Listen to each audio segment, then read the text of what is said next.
Sometimes danger lurks outside our homes. And sometimes it's invited in. He was a killer. He was a mercenary. But he didn't see it coming. We're in Texas. Everybody stands on the back deck and shoots. No, it's pretty cool that you shoot out of here. He brought in a known drug user and drug abuser into his home, and then it just kind of became one thing after another. Sooner or later, something bad was going to happen.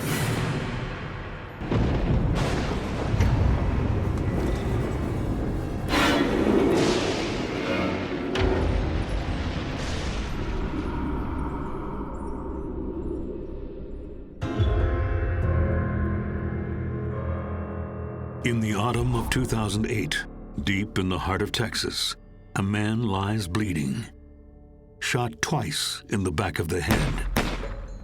As the life slowly drains from his body, he has just a few seconds left to figure out how and why it went so horribly wrong.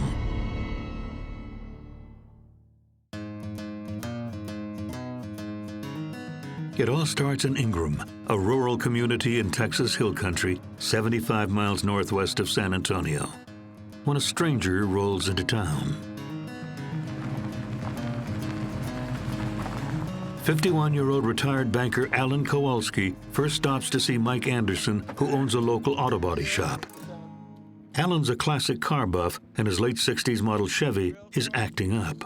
Thought I'd pop in, see an old friend of mine. Howdy. He was a real nice guy. Real nice guy. At that time, he accumulated 4 or 5 hot rods and was buying more, and he got into it. It's kind of like you got the bug. Come on in. Turns out Al's hunting for a new house in the area. He's spent time here before. Mike offers to put him up temporarily. Oh, it was cool. I had his Jinko Camaro, 68, I believe, or 69, sitting in the shop down there, and he'd go away for all day. He'd come back that afternoon. Well, I looked at some houses today. I wasn't too enthused. He'd stay down at the shop, throw a piece of foam on the floor, it'd be freezing cold. He'd wrap up with a couple of cowhide, and that dog would be right underneath there with him. You know? Morning. Morning. It doesn't take Al too long to find a more permanent place to stay. Hey, thinking of going for a ride today. You in? Take 20 minutes. Sure. Something I want to show you. Oh.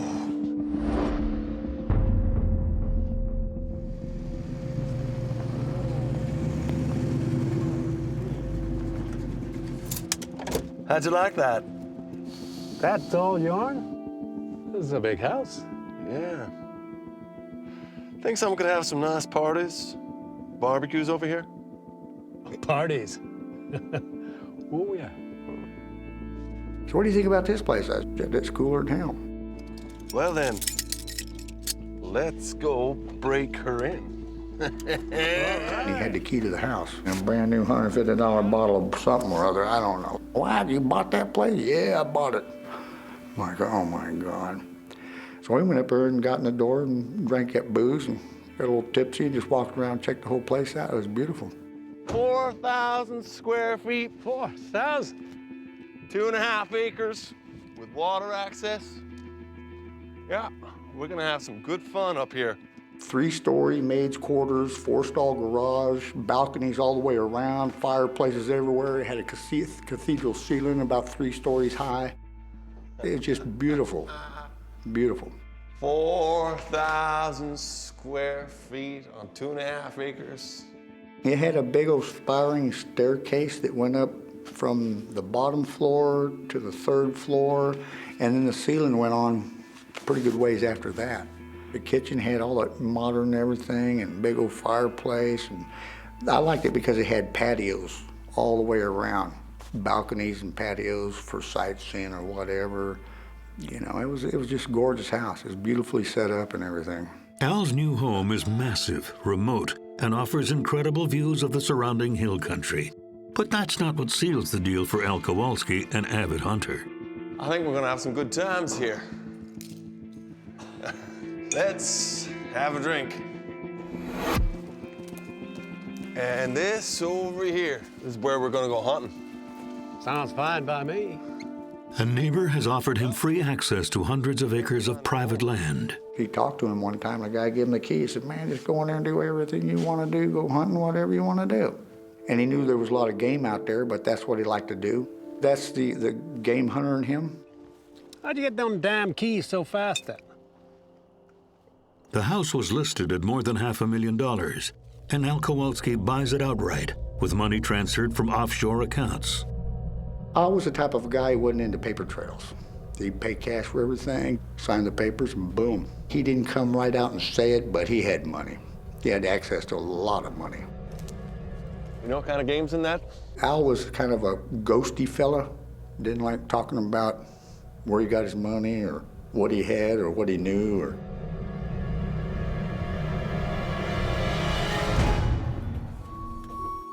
Al is not a complete stranger to the area. He has a few friends in and around Ingram. Wow, howdy there, Michelle. But even his old friends, Michelle and Gary Mitchell from nearby Banderas, can't quite get a handle on who he is and where he came from. When I first met Alan, I really didn't like him.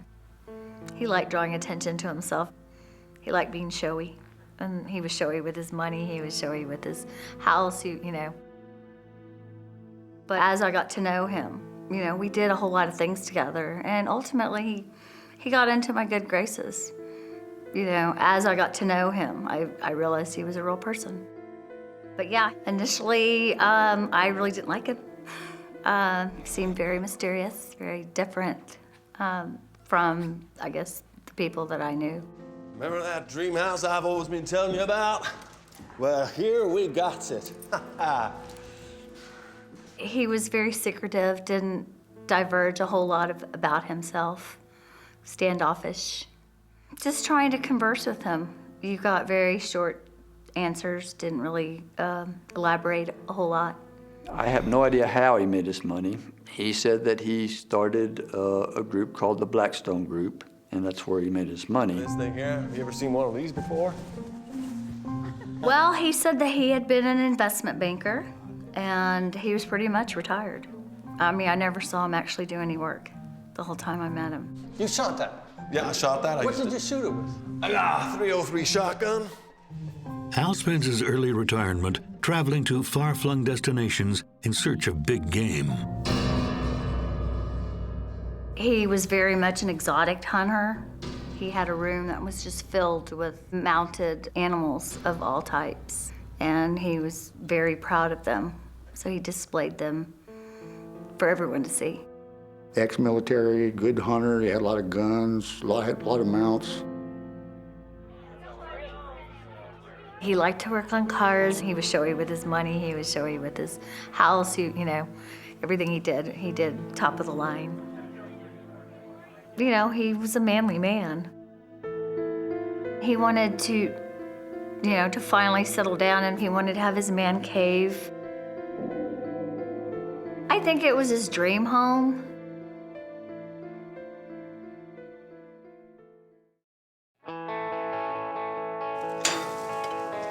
So you think you're gonna settle down?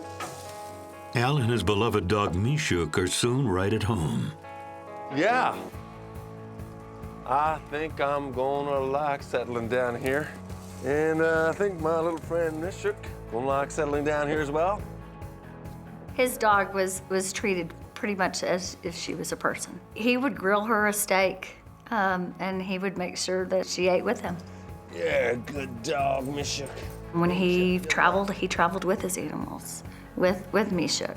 Oh, shoot, those two were two peas in a pod. They just loved each other. Steak? Please.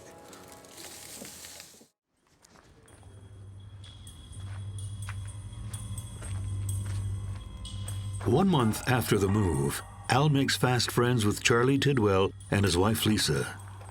Charlie's a part-time mechanic from Mike's shop who's just as crazy about classic cars as Al is. So about the time that Al was moving into his house, Charlie was down there one day.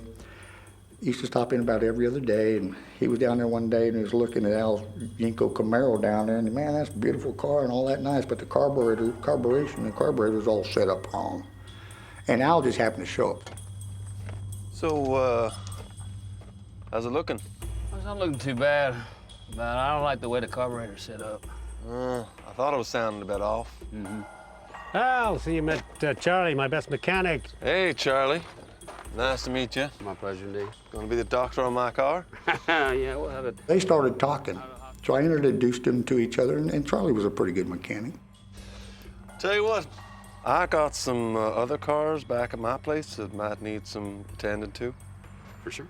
I'd like to, as long as Mike doesn't mind. On your own time, be it. So, what you doing after this shift? Well, that gets right to the point. I'll come up and see you at your place. Good man. See you later. Yes, sir.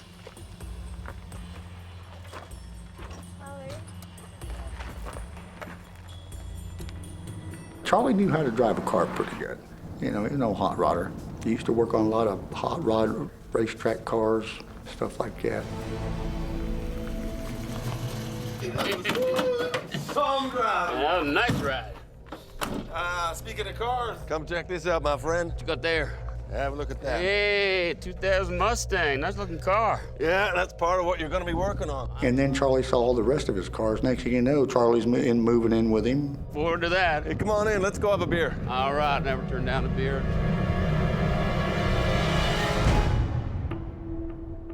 Even though Charlie's married, he accepts Al's offer and happily moves into the mansion. Dude, this place is killer. Not a word of a lie there. See these animals? Yeah. Saw that one in Africa. Africa. Well, what about that fella there? That's a Russian bear. A Russian bear. So this here's your room. Yeah. Al has cars that need fixing and money to spare, so he makes a deal. If you need anything, just give me a call. Al will provide room and board if Charlie works as his private mechanic. Well, he was so busy with his house that he didn't have time to work on the cars. And Alan was really excited because he had so many vehicles and he had found somebody that could come to him. I think he had, 5 Camaros and 2 Mustangs and a Vet, a couple Jeeps, a couple trucks. Charlie knowing about mechanics and Al wanting him to fix his cars, getting them running right. I thought it was a good combination. But it's a combination that will prove explosive. You know, I always thought that the cars were a front for laundering money somehow. What I really thought was Charlie Manson. He just looked kind of scary, and he just had some strange eyes.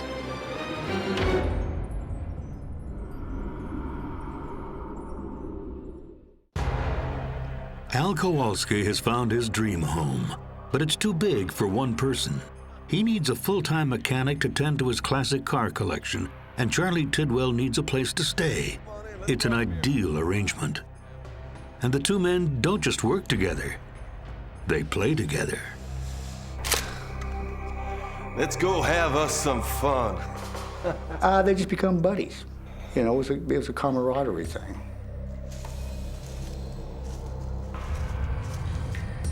You know, he was the hot shot. He was just, what's mine is yours when it came to, to wanting to hang out and party with the guys. Al plays the generous host, but he doesn't give much away about his past. No, it's pretty cool that you shoot out of here. Yeah. Here, let me show you something. Check this out. What's that? Bullet grazed me when I was in Detroit. What were you hunting? That's what was hunting me. He says he was shot. I saw a spot on the back of the leg, but it didn't appear to be a gunshot wound to me. He could come up with some great stories. He did show me his leg where a bullet appeared to have grazed him. I wasn't a big Al fan. I couldn't substantiate anything he told me. He was full of himself and full of it.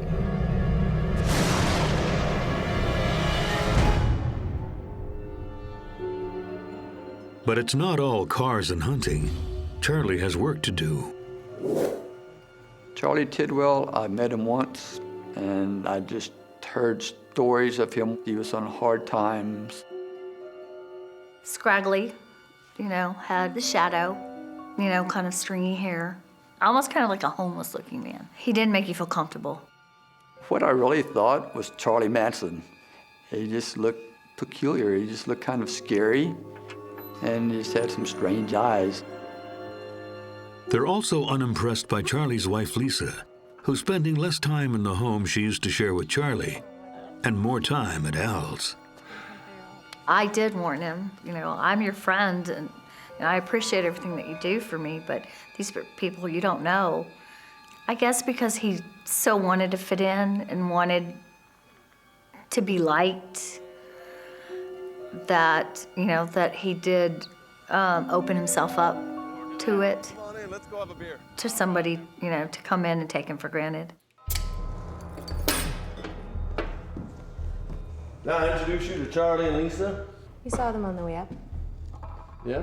He was very insecure. I think he befriended people that he felt that were lesser than him, so that they would look up to him as being very important. I thought he was likely to be robbed, you know, or taken for granted. He would just shrug it off. Oh, I can take care of myself. But Michelle knows that tough guy Al has struggled with one major weakness: recreational drug use. You're not back to your old habits again, are you? Jesus, Michelle. Why would you bring that up? All along, you know, he said he wasn't doing drugs. I had asked him, initially because of his sleeping patterns, you know. I always kind of wondered, but he just said, you know, that he liked being up at night and rather sleep during the day.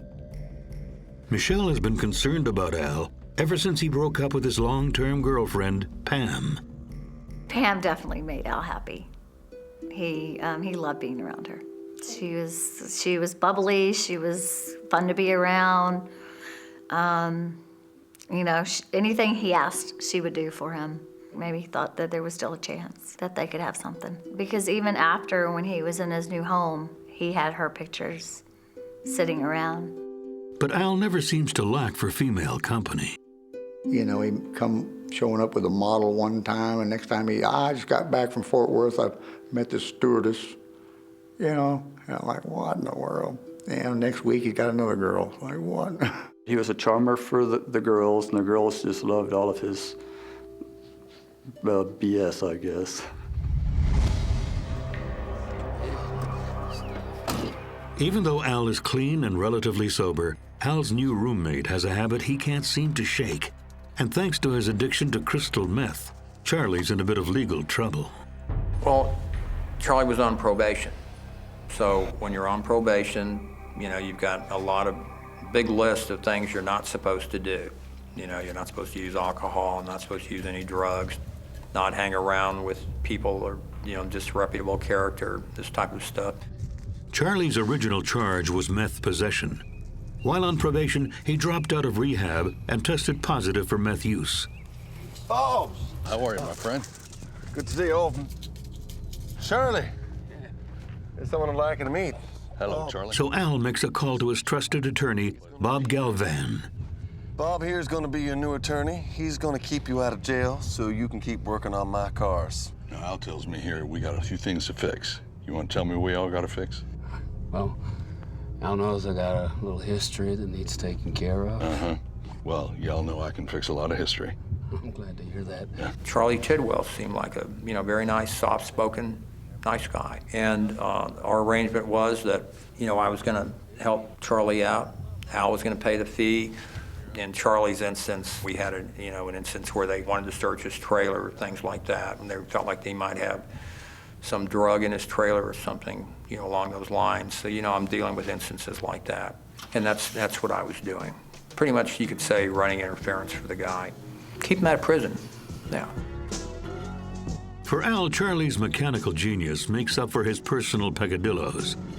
Al lauded him. I mean, he just raved on Charlie's mechanical ability. I mean, to prove his point, that's when he took me down to show me his cars, show me the engines, and give me a ride in that Camaro. We burned rubber for, 50 feet, a lot of dust kicking up, squealing of tires, fishtailing down 39, about 140 miles an hour.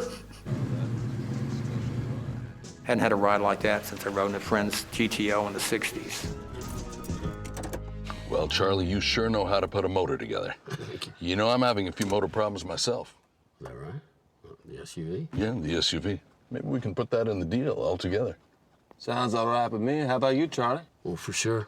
I'll be happy to help out. Started out being a very good client. You know, no problems. That would be my first impressions of Charlie. That is a nice car. It is something, isn't it? 6 months after Al buys the house, the entire place has been decorated in his distinctive style. Nice house, bachelor's place, obviously. You know, had his electronics, had all that laid out. Sportsman, you know, guy, you know, animal heads, guns, arrowheads. He had moose head and all kind of exotic game. I don't know what you call half these animals come from Africa, but cypress stumps that looked like it come out of Louisiana, all chopped up and glazed over, looked like it was just a table. But it was gorgeous, beautiful. I'm talking about a piece that looked like it worth about $5,000. He just loved the outdoors, and he just loved all his fancy stuff. I thought it was a beautiful home. I could see him there. He was very proud of it. But then, you know, next thing I know, I hear all kinds of funny stories about some riffraff coming and hanging out, and I believe that's when the trouble started.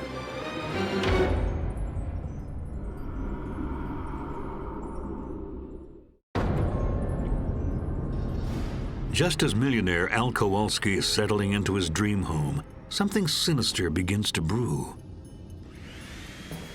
Al's new housemate, Charlie, has a meth problem and a wife who's spending more and more time at the house. Both are known to police. I was aware of Charles Tidwell because we had worked cases involving him in the past. And I was aware of his wife, Lisa Rossi, and her family, because I had worked cases involving them in the past. Lisa Rossi, she was a piece of work. I think she was just about as bad as Charlie, okay? Lisa was described to me by the people who knew her as someone who was highly volatile and, their words, crazy. I told you to clean this mess up, for crying out loud. What? We're just having a good time. Hey, that ain't public property, you know? Well, what's mine is yours. They just made themselves at home way too fast. I might have just told you that.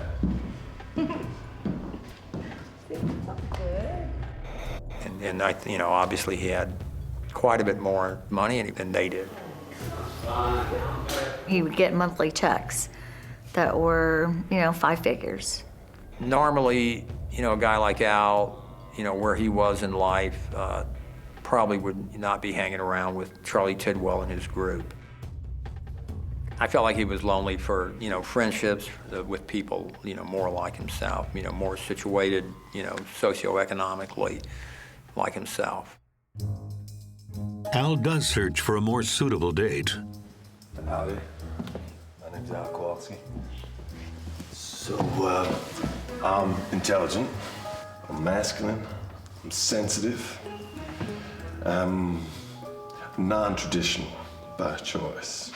He signed up for a dating service in San Antonio. His house is remote, so it's not a place he can walk out the door and walk over to the coffee shop. He wanted to meet people here, wanted to meet women. And I've been convicted for a poaching offense. He was probably getting tired of going through girlfriends. I'm an alpha male, and I don't want any drama. No girls with piercings. He was pretty macho. And, I got stab wounds, and I got shot. So, what you doing later on tonight?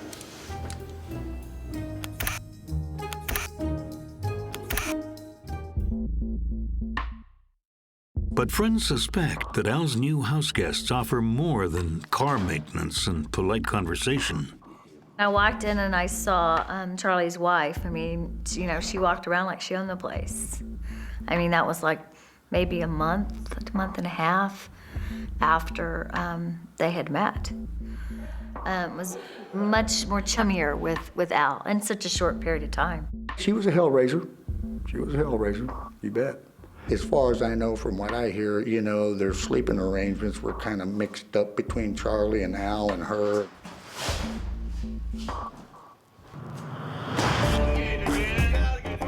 As the summer wears on, neighbors notice more traffic up the usually quiet country road. It was kind of strange. It looked like a 7-Eleven store there, and that was all hours of day and night. So I don't know what was going on back there. Loud, roaring engines, even 2 or 3 o'clock in the morning. The neighbors swap stories. One is greeted by Al wielding a gun. People were coming and going, and they thought that was strange. It was a party house. Probably friends of Charlie's to begin with, and then Al got to know him, and then probably these others, you know, may have come in and, you know, had some bad ideas. Things just get a little too out of hand. The noise gets so bad that Al's neighbor cuts off his access to the adjoining land, but nobody calls the police. We're in Texas. Everybody stands on the back deck and shoots.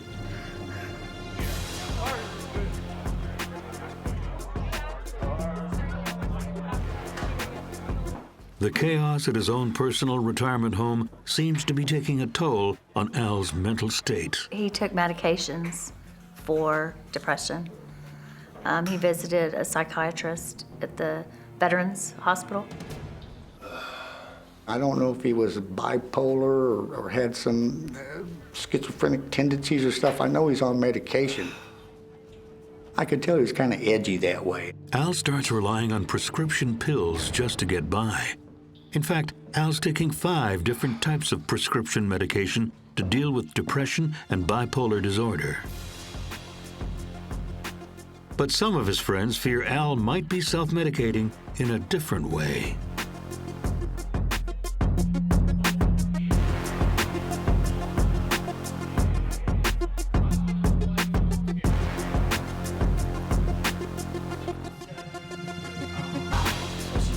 Give that to me. Great. 67. Where's Al? 8. Where is Al? Al. All along, you know, he said he wasn't doing drugs. The last straw for me was being at his house. I was in his kitchen and I saw a plate of some white powder with a razor blade and a straw. Get out of his house! I knew it was meth, you know, and only because of my dealings with a family member that had a problem with it. Michelle isn't the only one who doesn't like the drugs. Turns out one of Al's ex-girlfriends reacted badly to finding meth stashed under her bed. Why are you doing this again? Nicole had actually thrown him out for the same reasons that she had found meth in his possession. I've been associated, I've seen speed freaks, I've seen people addicted to cocaine and, you know, heroin, whatever, you can tell. Why are all these drug addicts in your house? It's just a party, Michelle. Just having fun. You're having fun with meth, and they've been here for a month. Listen, it's their stuff. They're gonna take it out when they leave. Oh, chill out. And I think Al didn't mind dabbling in this stuff a little bit once in a while. I don't think he did it all the time. I saw Alan changing. He was very uppity, very on edge, and I didn't like it. It's Michelle. Michelle is worried enough to call one of Al's friends back in Pennsylvania. No, it's as bad as last time. I did call a childhood friend of his to speak to him and tell him of my concerns, of my worry about who he was hanging out with, mainly Charlie, and of what I had seen and what I had found. And from what I understand, he denied it all. I definitely believe it's possible that he was doing it prior to meeting Charlie. I just think Charlie was the gateway to it in this area. I knew I couldn't trust him anymore. In the spring of 2008, Michelle's '66 Mustang, a car she bought from Al, suddenly disappears. Okay, pull it down. Yeah, and strip them over here, right? Okay, right. Okay, and then you just, ready? Yeah. Put them together like that. Yeah, keep going. It was parked in my driveway, and it disappeared. So my speculation was that, that Alan came and stole it, and that Charlie helped him do it. Whether it was to sell it or it was just for kicks, Michelle isn't sure. My heart was broken. I mean, for one, like I said, I did so much for him. I was the only one there for him when nobody else was there. I just figured typical Alan. With Al's behavior becoming more impulsive, his friends are getting worried. Gary, where's my car? I mean, as much as I wanted to report it, we were pretty much kind of afraid of him. We were afraid of what he might do, the repercussions of what he might do. Attorney Bob Galvan is also getting worried for a different reason. Charlie was supposed to be, working on my car, which he never did. So he never put any work into it.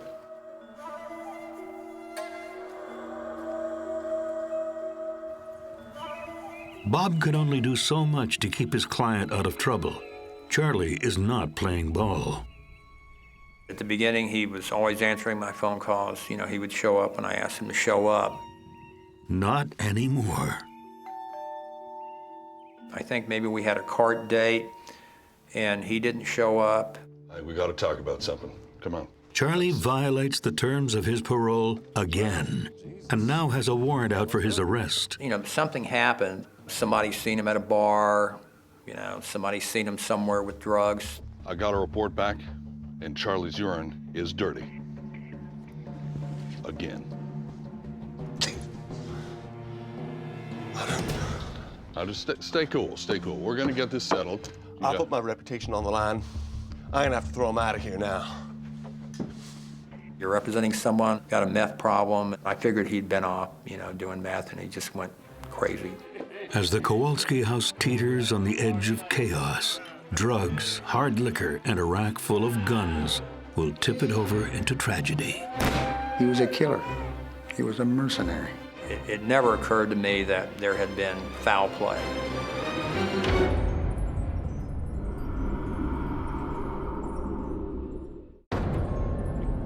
Al Kowalski, millionaire, rumored mercenary, and suspected trained killer, is being pushed to the edge by his meth-addicted housemate, Charlie Tidwell.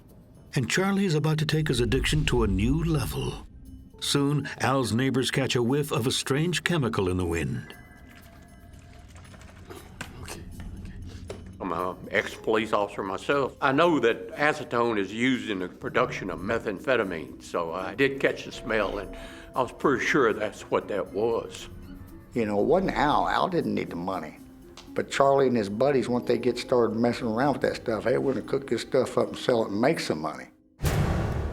Then, as if the party wasn't already out of control, Charlie and his friends get the run of the house. Al has had enough. He would disappear at times, and the stories were that he was some kind of black ops or working for the federal government and had a briefcase ready to go at any time. Al was definitely prone to mysterious disappearances. He would be here one day and then he'd be jetting off somewhere. There was always something strange going on with Al Kowalski.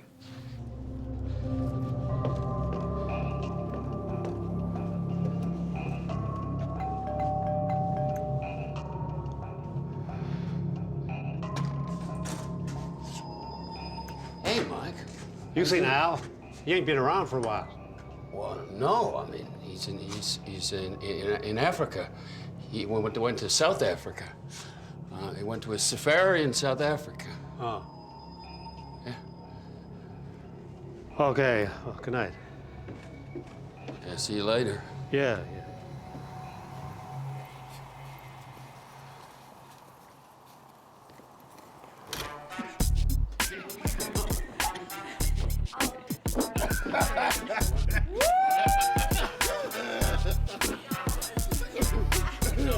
While Al's away, Charlie and Lisa bring home two recently released felons both believed to be part of a white supremacist gang. Typical drug users, typical gang members, you know, tattoos all over. People may laugh, but they get kind of that wild look in their eye. They're drug abusers. What do you all think you're doing? What do you think you're doing? You think you can just come over here? Shut up, will you? You think you just come over here and do whatever you want? They're members of the Aryan Circle, and they're, you know, they threw their weight around. It got to be a pretty good party house. They party hard and pillage the house.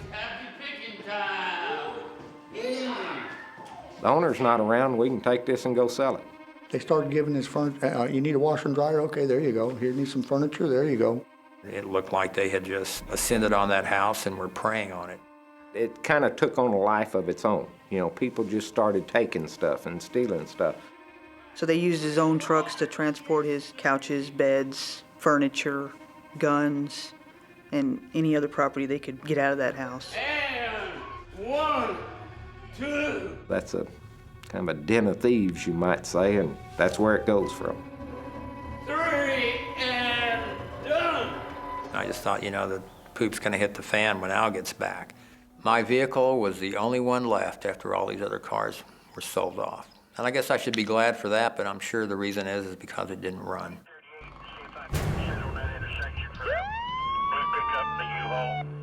But it's not drugs or stolen cars that brings the cops to Al's house. It's a routine traffic stop on October 22nd, 2008. When my officer stopped him, he identified himself as Al Kowalski. How are you, sir? It's fine. Your license? I don't have a license right now. And he presented appropriate identification for Al Kowalski. Just step out. At that time, he had Mr. Kowalski's birth certificate with him. He had credit cards in Mr. Kowalski's name with him. He's driving Mr. Kowalski's vehicle, so he gave every appearance that he was really Mr. Kowalski.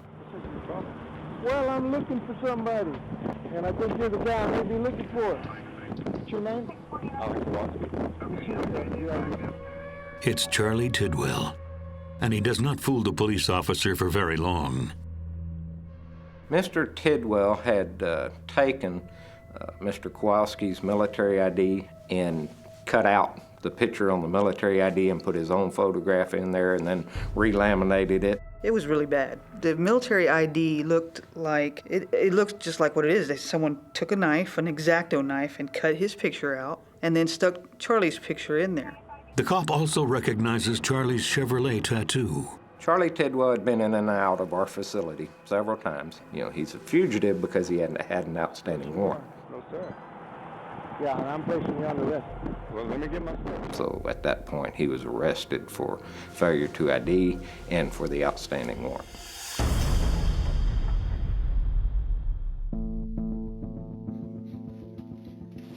Fingerprints confirmed Charlie's identity, even though he had grown facial hair in an attempt to pass for Al. Al always had a mustache. I think Charlie grew that to confuse the officers if they stopped him. They were looking for maybe a clean-shaven person. He's got a beard with gray in it. It was just a ploy. It didn't work. Not for long.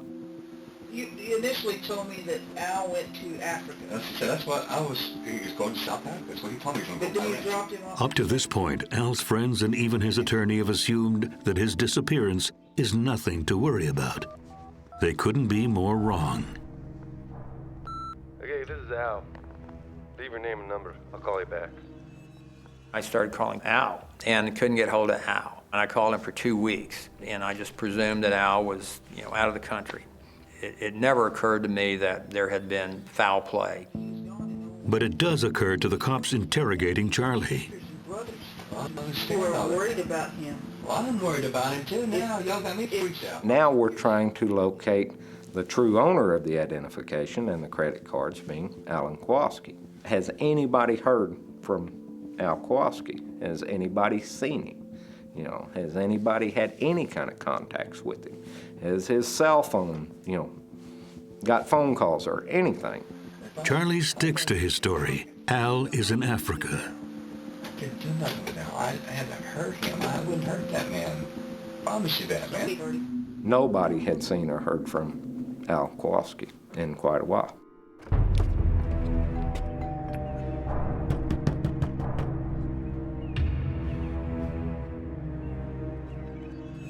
Most alarming, Al's beloved black lab, Mishuk, is still in the house. When he traveled with Mishuk. And, you know, she was the love of, you know, I would almost say the love of his life. Oh, wait a minute, that's not like Al to leave a dog, somebody they don't know that well. You know, it is kind of, wow, that's kind of different.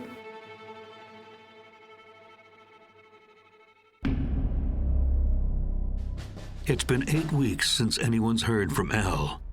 In October 2008, police visit the Kowalski house. The once pristine residence is unrecognizable. You know, a lot of the cars gone, trash all over the kitchen, trash on the floor, gun cabinet was empty. The house was definitely trashed. He had a lot of animal mounts that were missing. The beds in the bedroom were missing. Televisions, basic furniture that you would have in a home like that was missing. A lot of times when people use injectable drugs, they will draw back a syringe and squirt part of the contents out, and normally, if you've ever been to a drug house, you'll see it squirted on the wall. So far, the cops have a ransacked house, evidence of petty theft, but that's about it. Was this just Texas bad boys being Texas bad boys? Or was there something more sinister going on at Al's dream home?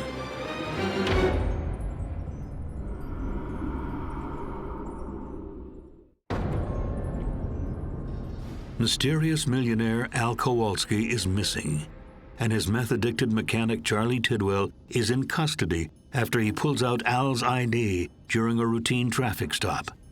The cops find Al's house turned into a meth den and ransacked. Now the most pressing question, where is Al? One of those key things that told us something definitely was wrong here was a lot of Al's clothing, you know, personal things, his photo albums from African safari hunts were all in trash bags. That was pretty telling at that point. You just don't leave behind everything. Their suspicions are raised a notch when they discover someone's been shooting up more than meth. We found one bullet casing in the bedroom and a large amount of them outside the back door. So we felt pretty sure then that we probably had a murder, but where was the body? There's one good way to find a body buried in a backyard. We brought the dog in. He was great. They ran him around the yard, and within minutes he sat down and hit on the spot.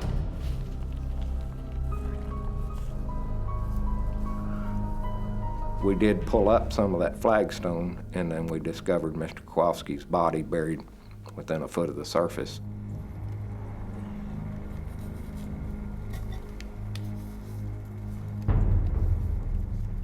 And could see some of the bones and some of the skeletal remains sticking out from underneath the flagstone once you moved it out. I got the call that day, and hey, we found Al's body right behind the house. Hey, come on, man. What's up with that? 5 steps off the back porch. That's real creative. That's being careful.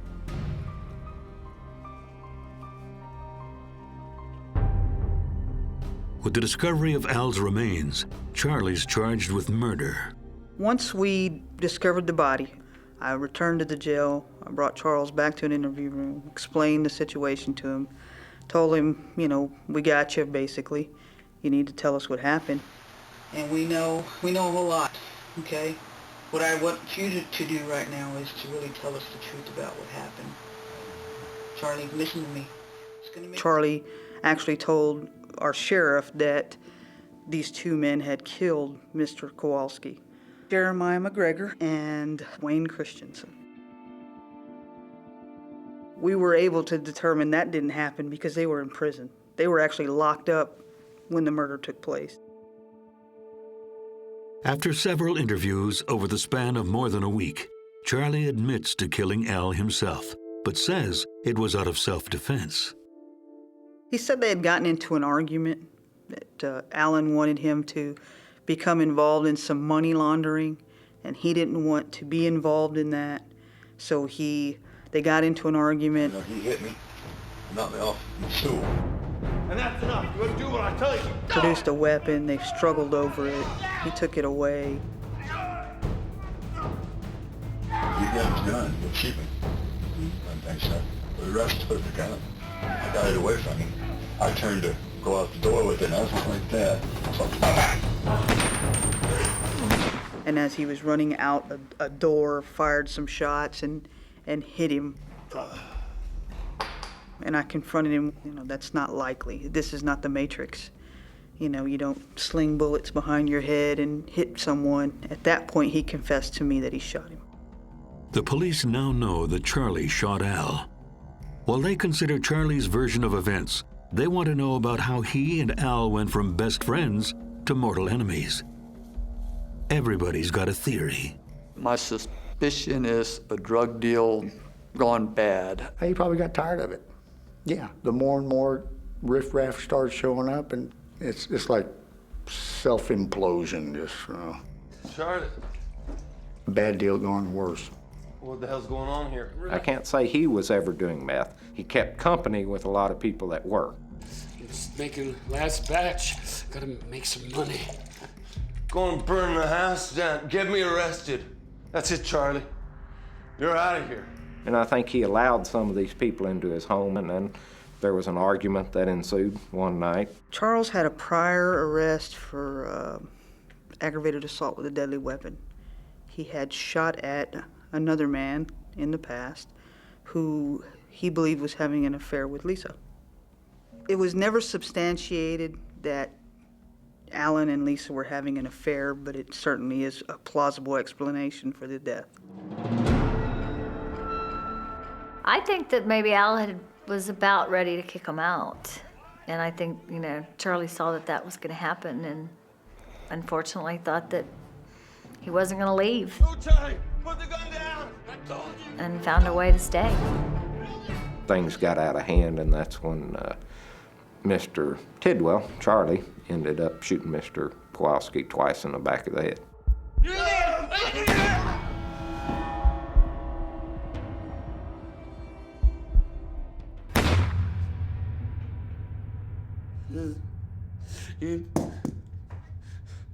You made me do it. This is my house.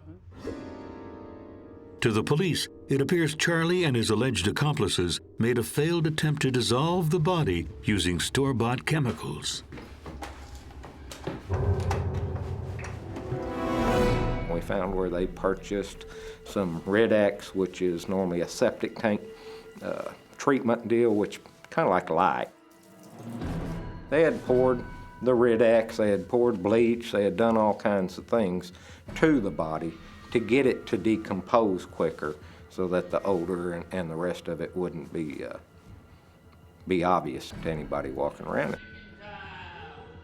And then it's kind of a free-for-all. They need money for their meth and need money for this, and they sold a lot of good stuff and just sold it for whatever, just to get their drug money and go out and have fun and party for several months before it all came to an end. Some of them stole items out of the home. Some of them sold items out of the home. Some of them benefited from a check that was forged and cashed at their bank. In total, 12 people are implicated in the theft ring, including Charlie's wife Lisa, who's sentenced to 10 years for organized crime, along with Jeremiah McGregor, who also gets 10 years, and Wayne Christensen, who's sentenced to 20. There were a lot of prison sentences given out of this and never bring Al back, but I think we tried the best we could to get justice for it. In 2010, Charlie Tidwell sentenced to 45 years for the murder of Al Kowalski. We did end up finally getting confessions from Charlie where he took the blame for being the one to totally pull the trigger. He obviously got convicted, but we still don't know the entire story. He could be protecting Lisa. There wasn't any doubt Lisa had helped clean up some of the blood. Al's dream home is cleaned up and sold. Most of Al's cars are recovered, including Michelle's Mustang.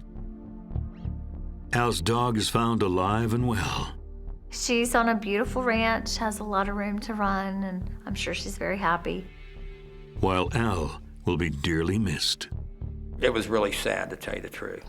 Al was a nice guy. You know, didn't deserve that. He was one of those guys that, you know, when he enjoyed life, he enjoyed it fully. And he took care of the people around him that he cared about. So, yeah, I do miss him. Nobody ever deserves to be killed. I was upset, and I cried. It was difficult. It just made me sick. Made me sicker than a dog. I couldn't believe it.